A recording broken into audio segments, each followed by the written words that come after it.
पाठवा. शिक्षकांना शिवीगाळ करणाऱ्याला घरी पाठवा. घरी पाठवा. शिवीगाळ करणाऱ्याला घरी पाठवा. घरी पाठवा. शिक्षकाला नालायक म्हणणाऱ्याला घरी पाठवा. शिक्षकाला नालायक म्हणणाऱ्याला घरी पाठवा.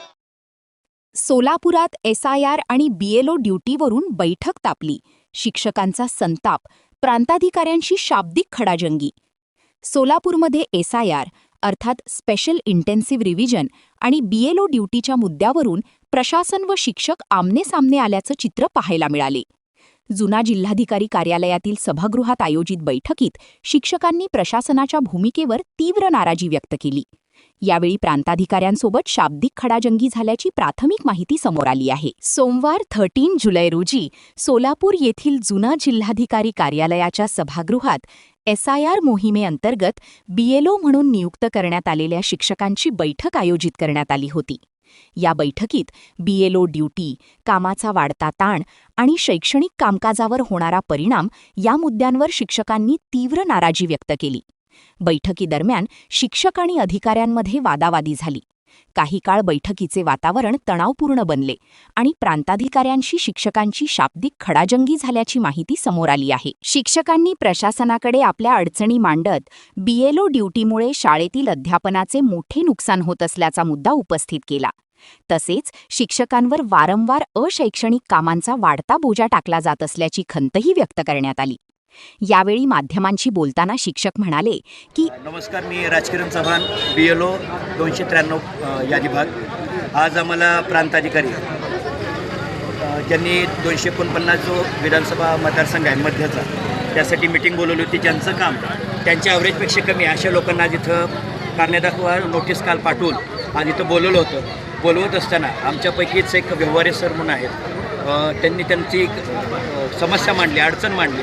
ते मांडत असताना थोडं ॲग्रेसिव्हली मांडत असताना प्रांताधिकाऱ्यांनी वास्तविक पाहता ते सगळं ऐकून घेणं गरजेचं होतं, कारण समस्या सोडवल्या तर त्याचं काम पुढं जाणार आहे. परंतु ते न ऐकता या माणसाला, या नालायक माणसाला FIR दाखल करा असं आरतुरेमध्ये बोलले. आणि हे सगळ्या मॉबबरोबर बोलल्यामुळं साहजिकच ते आम्ही सगळे शिक्षक आहेत, ते आम्हाला लागण्यासारखं आहे. परंतु हे सगळं झाल्यानंतर सुद्धा खूप वेळ त्यांनी आमच्याशी वाद घालण्याचा प्रयत्न केला. एक निवडणूक अधिकारी म्हणून त्यांचं कर्तव्य आहे ते बजावत आहेत, परंतु अशा वेळेस अशा शब्दांचा वापर करणं कितपत योग्य आहे हा आमचा त्यांना प्रश्न होता. मग सगळं झाल्यानंतर परिस्थिती हाताबाहेर जाते असं दिसल्यानंतर मग त्यांनी माफीनामा किंवा सगळ्यासमोर 4 वेळा माफी मागितली असं झालं. परंतु समस्या अशी आहे, त्यातल्या अनेक लोक, खास करून 50% लोक असे आहेत की ज्यांना BLO म्हणून आत्ता नुकतीच ते जबाबदारी मिळाली.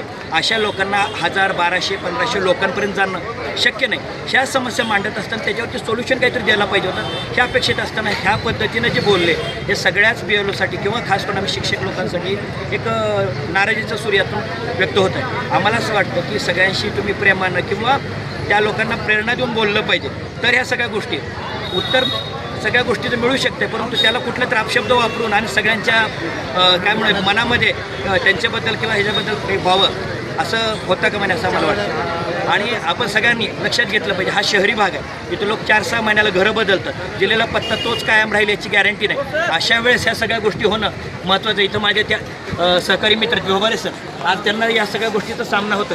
ते मित्र म्हणून आमच्या सगळ्यांना आमचं प्रतिनिधी म्हणून त्यांनी तिथं बोललेले आहेत. त्यामुळे त्यांनी जे बोललं ते आमच्या वतीनं बोललं. त्यामुळे BLO साहेब आहे, मी एकटाच आत्तापर्यंत कार्यरत होतो, एकट्यानेच युटिलायझेशन केलं आहे आणि मी सोलापूरमध्ये नवीन आहे आणि मला त्या भागातली काहीच माहीत नाही आहे सध्या तरी.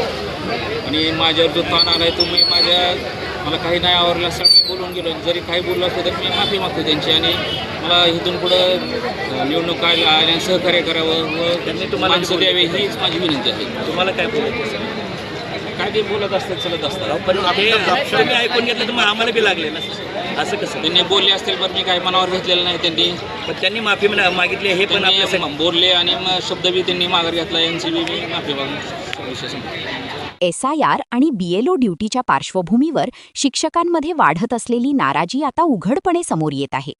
या प्रकरणात प्रशासन कोणती भूमिका घेते आणि शिक्षकांच्या मागण्यांवर काय निर्णय होतो याकडे संपूर्ण जिल्ह्याचे लक्ष लागले आहे. असेच नवीन अपडेट पाहण्यासाठी MD24 न्यूज चॅनलला सबस्क्राईब करा, लाईक आणि शेअर करा.